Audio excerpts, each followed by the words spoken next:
lo he leído últimamente mirando un poco sobre la película, pero la cultura china fue muy influyente en el siglo VIII, sobre todo en la cultura japonesa. Y muchas de estas leyendas, por ejemplo, el poema relativo a la emperatriz Yang Qiufei, luego si quieren en el debate puedo darles todos los nombres de autores, datos y demás, aunque en la ficha, ya digo, lo he sistematizado un poco para que lo tenga quien quiera profundizar un poco más. Ese poema chino, tuvo mucha influencia en los rapsodas japoneses y después se han hecho muchísimas versiones posteriores. A lo largo de... La más famosa está en una parte del Cantar de Genji, que es uno de los poemas literarios más famosos de Oriente y de Japón, pero posteriormente se han hecho, por ejemplo, adaptaciones al teatro No, al teatro Kabuki, etc. Y la película de hoy es un poco resultado de tres cosas, y eso es muy interesante. Es resultado de el propio trabajo de uno de los guionistas. Son 4 guionistas, y hay uno de los guionistas, un célebre literato de la época, al que la Dayei ficha precisamente para dar cierto fuste literario y de prestigio a la película, que era Matsutaro Kawaguchi, que trabaja mano a mano con Kenji Mizoguchi, el director de la película, y con Yoshikata Yoda, que era la mano derecha de Mizoguchi y su guionista de cabecera, guionista de sus grandes obras maestras. Por un lado, la influencia de este hombre, de este literato, es fundamental, porque él, al mismo tiempo que está escribiendo, junto con Mizoguchi y Yoda, fundamentalmente, luego entrarán otros 2 guionistas, al mismo tiempo que está escribiendo Yokiji, está preparando una novela, un libro, sobre el mito de Yokiji y la emperatriz Yang Qiufei, que publicará un año después del estreno de la película de hoy. Luego, además, puedo comentarles las diferencias porque son muy, muy interesantes. Luego, la otra influencia de esta película es una adaptación que había habido en el año 1951 dentro del teatro Kabuki, que era de un autor llamado Osarayi Jiro. Había sido muy exitosa, muy prestigiosa y tiene mucha influencia en la película. Pero la tercera influencia y más importante es la de Mizoguchi y Yoda, sobre todo la de Mizoguchi, que se inventa sobre todo una estructura que es fundamental en la película, que es la estructura del recuerdo, la estructura del flashback. Todo eso es invención de Mizoguchi, y toda la estructura de la obra, sobre todo lo que hacen Yoda y Mizoguchi, es recortar cosas, quitar cosas, simplificar algunas de las relaciones entre los personajes. No les voy a destripar nada, luego se lo comentaré en el debate, que yo creo que es muy interesante. Se recorta, se rectifica alguna cosa, sobre todo para llevarlas los intereses de Yoda y Mizoguchi, que sí es verdad que son enormemente reconocibles, y aquí se puede además enlazar, si ustedes han visto alguna película de Mizoguchi, con el mundo de Mizoguchi, y sobre todo idealizan de una manera bellísima, yo creo, bellísima, pero claro, alejado de todo realismo y de todo rigor histórico, a la figura femenina, que está vista a través de los ojos del emperador, del protagonista masculino. Y ese es el tema de la película.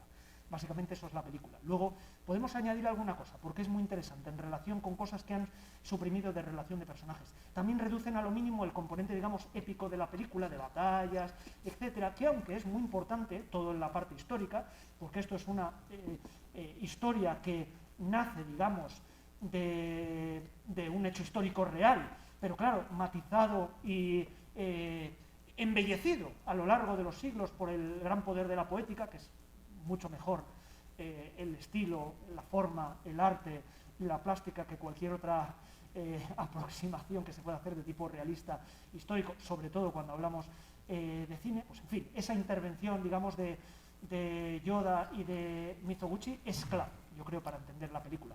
Claro, hay un trabajo de preparación muy fuerte.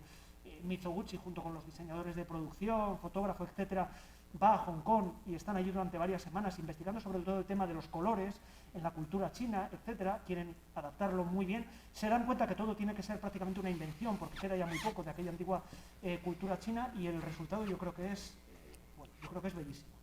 Es bellísimo y es sin duda, pues bueno, una de las grandes películas de Mizoguchi y de todo el cine japonés. Claramente, fíjense, para Rivet, por ejemplo, era la mejor película de Mizoguchi.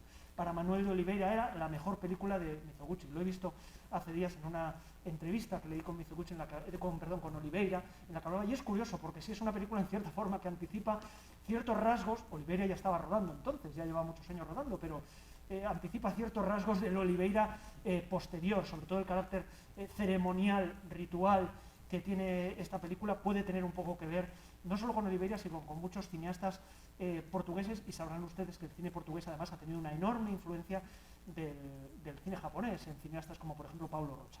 Nada, termino ya, lo único, o algunos apuntes simplemente para que lo tengan en cuenta, porque quizás ustedes vieron Cuentas de la Luna Pálida, conocen El Intendente Sanso, alguna de las películas más famosas de Mizoguchi. Esta película es muy distinta. Hay un Mizoguchi, en esas películas por ejemplo está muy claro, que es muy telúrico, muy terrenal, siempre conectado con el mundo de la trascendencia, con el mundo espiritual. Eso está muy claro. Yo creo que viene también un poco de la cultura japonesa, pero en Mizoguchi siempre había esa especie de contraste. Esta película es curioso, hay un elemento de reconstrucción estilístico muchísimo más marcado, todavía más marcado que en esas películas. La parte telúrica, la parte terrenal, aquí no está. Mizoguchi aquí va por otros caminos. En ese sentido se puede decir casi que es una película de cámara, muy cerrada, ya verán, muy cerrada, casi todo interiores. Cuando son exteriores se van a dar cuenta también que son como interiores, exactamente igual.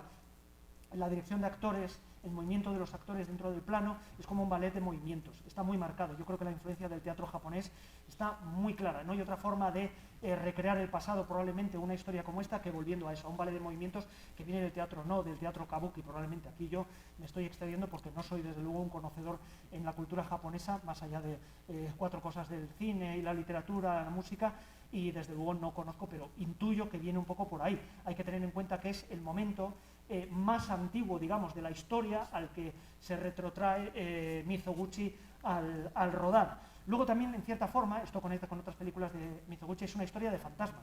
No solo una historia de fantasmas, es una historia en la que se trae a la vida a una mujer o se recrea a una mujer. Aquí estamos casi en el terreno de Vértigo, de Hitchcock. Estamos. Casi se podrían enlazar las películas. Todo esto viene de, en fin, también muchos orígenes literarios, etcétera, que son universales, orientales, occidentales, ¿no? También está una parte de cuento de hadas. En Mizoguchi es muy importante el elemento de los cuentos, el elemento de las narraciones populares, de las narraciones poéticas. Bueno, pues aquí hay una parte también de cuento de hadas, no exagero, porque está la Cenicienta. La Cenicienta es un mito que es universal. También hay muchísimas variaciones, por ejemplo, en Oriente, en Japón, en China, sobre el propio mito. Se van a dar cuenta que en un momento lo van a ver y van a decir, bueno, pues esto es la Cenicienta. No les destripo, lo verán casi al principio de la película. Y también hay otra parte, ya digo, de tragedia épica histórica, pero atenuado, muy atenuado, llevado, ya digo, al terreno de los 2 puntos anteriores que les he comentado. Bueno, nada más, no me entretengo más. Tenemos luego un ratín para el debate, yo creo que puede ser muy interesante. La semana que viene tenemos They Were Expendable, no eran imprescindibles, una de las grandes obras maestras de John Ford, aunque seguimos por lo alto. Van a ver el tráiler de la película al principio. El tráiler está en muy mala calidad, no se preocupen, está sacado, es un poco por hacer la gracia de poner el tráiler de la semana siguiente, pero lo he visto antes y digo, bueno, voy a avisar por si acaso. Tranquilos que la copia está muy bien de sonido y de imagen y todo. Y también la película es apasionante, absolutamente apasionante, uno de los grandes John Ford. Y bueno, para los que tienen miedo de las películas de guerra y todo esto, aunque hay mucha guerra en el tráiler, no se preocupen que luego la película tiene una hondura y profundidad humana a la altura del mejor John Ford. Nada, pero hoy, bueno, no nos adelantemos, tenemos a Mizoguchi, que no es poco.